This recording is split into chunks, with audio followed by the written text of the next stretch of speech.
जरा इस दृश्य की कल्पना कीजिए। तापमान -15 डिग्री सेल्सियस है। सामने की तरफ दुश्मन पूरी तरह से तैयार बैठा है।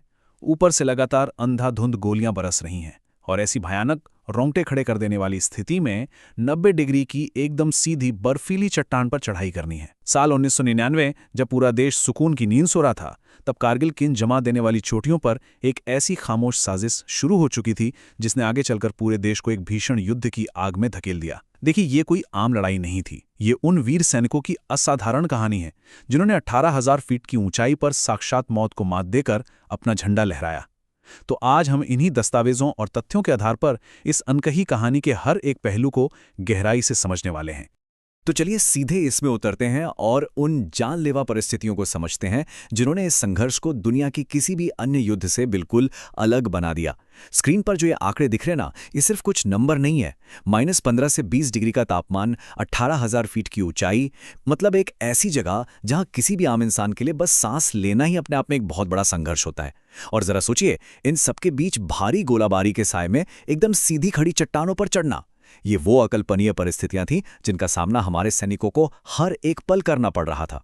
भाग 1, खामोश घुसपैठ। कारगिल की पहाड़ियों में। चलिए 1999 के उस दौर में वापस चलते हैं।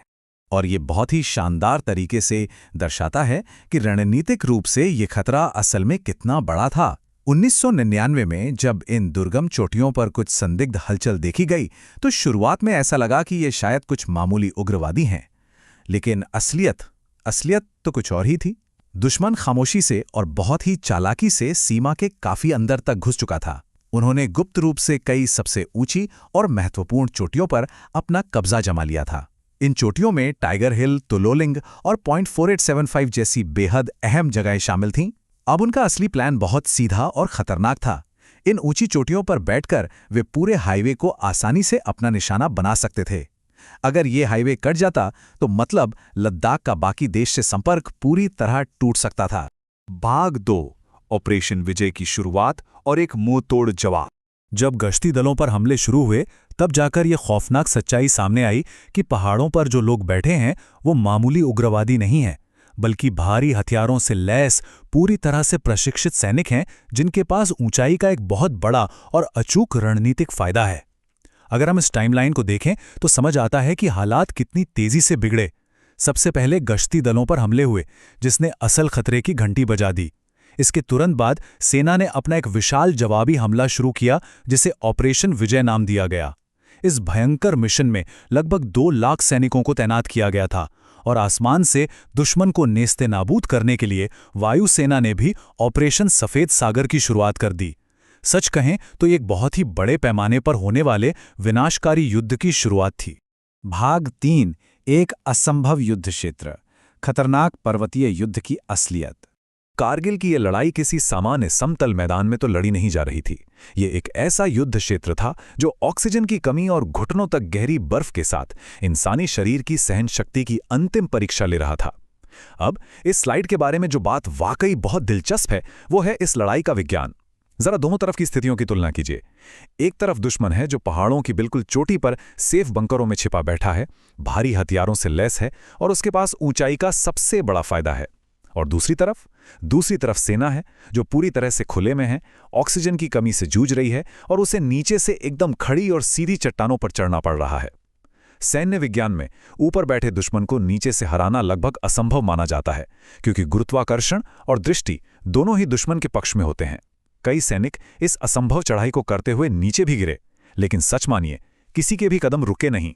इस पूरे असंभव से लगने वाले युद्ध का एक बहुत बड़ा टर्निंग पॉइंट साबित हुई तोलोलिंग की लड़ाई। कई शुरुआती प्रयासों के विफल होने के बाद रात के घने अंधेरे में हमला करने का एक बेहद साहसिक फैसला लिया गया। घना अंधेरा, जमा देने वाली बर्फ और भयानक सन्नाटा, सैनिक धीरे धीरे पहाड़ पर ऊपर बढ़ रहे थे कि अचानक पूरी पहाड़ी मशीन गनों की तेज गोलियों की आवाज से गूंज उठी। लेकिन सेना 1 इंच भी पीछे नहीं हटी। वहां एक बेहद खौफनाक और क्रूर आमने सामने की हाथापाई शुरू हो गई। घंटों चली इस भीषण लड़ाई के बाद अंततः तोलोलिंग पर वापस जीत हासिल कर ली गई। इस जीत ने न सिर्फ खुशी की लहर दौड़ा दी, बल्कि युद्ध का पूरा रुख ही पलट कर रख दिया। भाग 4, टाइगर हिल पर कब्जा। युद्ध की सबसे ऊंची और खतरनाक चोटी। तो तोलोलिंग की जीत के बाद अब सबसे खौफनाक चुनौती थी टाइगर हिल। ये इस पूरे युद्ध की सबसे ऊंची और किलेबंद चोटी थी। सामने से सीधा हमला करना तो बिल्कुल नामुमकिन था। इसलिए एक ऐसी रणनीति की जरूरत थी जिसकी दुश्मन ने कभी सपने में भी कल्पना ना की हो। चलिए आगे बढ़ते हैं और देखते हैं कि ये रणनीति कैसे आकार लेती है। ये कदम दर कदम उठाया गया एक बहुत ही जोखिम भरा प्लान था। पहला कदम, रात के अंधेरे में गहरी घाटियों से होते हुए दुश्मन की नज़रों से बचकर आगे बढ़ना। दूसरा कदम, टाइगर हिल के ठीक पीछे मौजूद एक लगभग सीधी चट्टान पर केवल रस्सियों के सहारे चढ़ना। सोचिए, तेज ठंडी हवाएं चल रही हैं और नीचे हजारों फीट गहरी खाई है। एक छोटी सी चूक और सीधा मौत। और तीसरा कदम, सुबह होने से ठीक पहले दुश्मन के बंकरों पर अचानक एक जोरदार सरप्राइज हमला करना। सैनिक भोर होने से पहले वहां पहुंच गए और फिर शुरू हुई गोलियों और धमाकों की सबसे क्रूर लड़ाई। आखिरकार इस असंभव रणनीति ने काम किया और टाइगर हिल पर भी झंडा लहरा दिया गया। भाग 5, सर्वोच्च बलिदान, कारगिल के असली हीरो। इस युद्ध की कहानी केवल हथियारों और चोटियों की नहीं है, बल्कि ये उन नायकों के अद्भुत साहस की कहानी है जो इस आग से निकलकर सामने आए। इन शानदार जीतों के पीछे अनगिनत वीर सैनिकों का बलिदान छिपा हुआ है। इस युद्ध ने कई ऐसे हीरो दिए जिनका नाम इतिहास में हमेशा के लिए अमर हो गया, और उनमें से एक सबसे प्रसिद्ध नाम है कैप्टन विक्रम बत्रा का। उनका कोड नेम था शेरशाह। उन्होंने असाधारण बहादुरी का परिचय देते हुए दुश्मन की कई पोजीशंस को पूरी तरह से नष्ट कर दिया था। कैप्टन विक्रम बत्रा ने अपने अदम्य साहस से उस समय एक नई ऊर्जा भर दी थी, लेकिन अपने अगले मिशन के दौरान अपने एक साथी सैनिक की जान बचाते हुए उन्होंने अपने प्राणों की आहुति दे दी।